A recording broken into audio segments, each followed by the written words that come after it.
4 days after the Soviet invasion began, a radio message, supposedly from Radio Kabul, but actually from Radio Tashkent in the Soviet Union, announced that Hafizullah Amin had been sentenced to death and that Babrak Karmal, then actually in the Soviet Union, had been unanimously elected as the new president.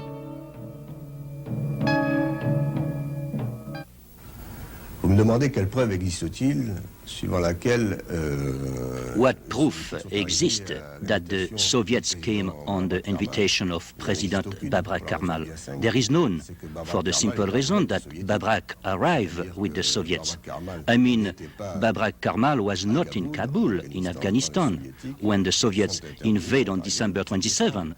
They brought him with themselves to Kabul. He was brought the very next day after Amin's assassination. Right after that, and within the next hour practically, the airlift between the Soviet Union and Afghanistan start to intensify. So there is no evidence that Babrak called for help, since he was brought, I repeat, brought by the Soviets themselves. The Russian invasion of Afghanistan had big impact on the attitude of the developing countries in Third World against Russia. And for years, they were preaching that they were supporting developing countries, supporting them to maintain their freedom, and they just want to help them. But when they invaded Afghanistan, people found that Russia is not a reliable friend.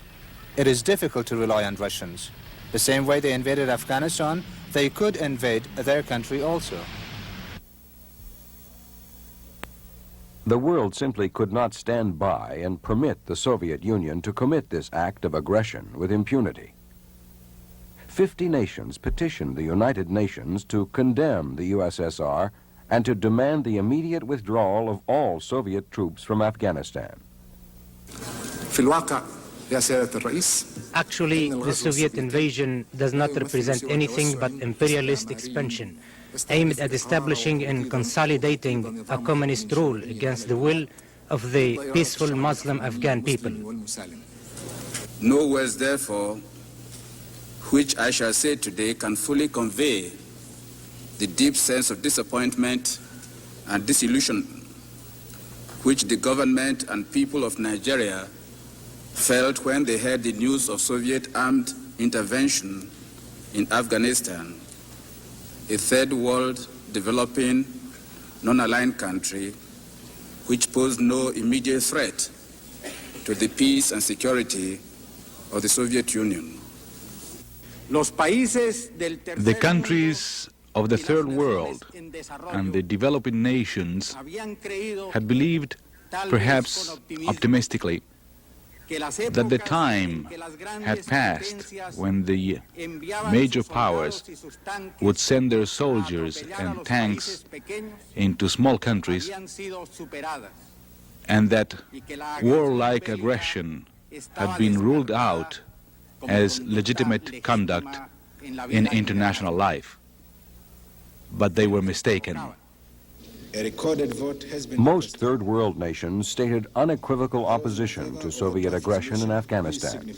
The final vote on the resolution calling for Soviet troop withdrawal was an overwhelming 104 in favor and 18 against.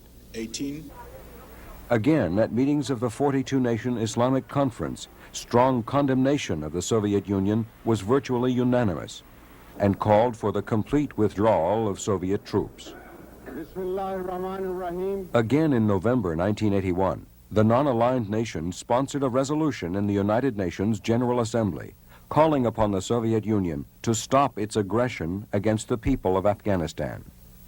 The foreign minister of Malaysia stated that what was happening in Afghanistan was a cause for concern to us all. Particularly the small developing nations who are anxious to free ourselves from external power domination and influence and consolidate our hard-won independence on the basis of the policy of non-alignment.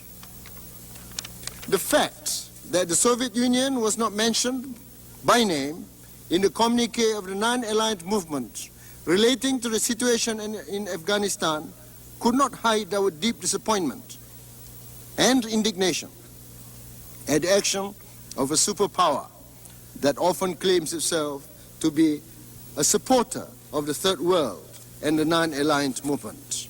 In favor, 116. Once again, the vote calling for the withdrawal of the Soviet forces from Afghanistan was overwhelming.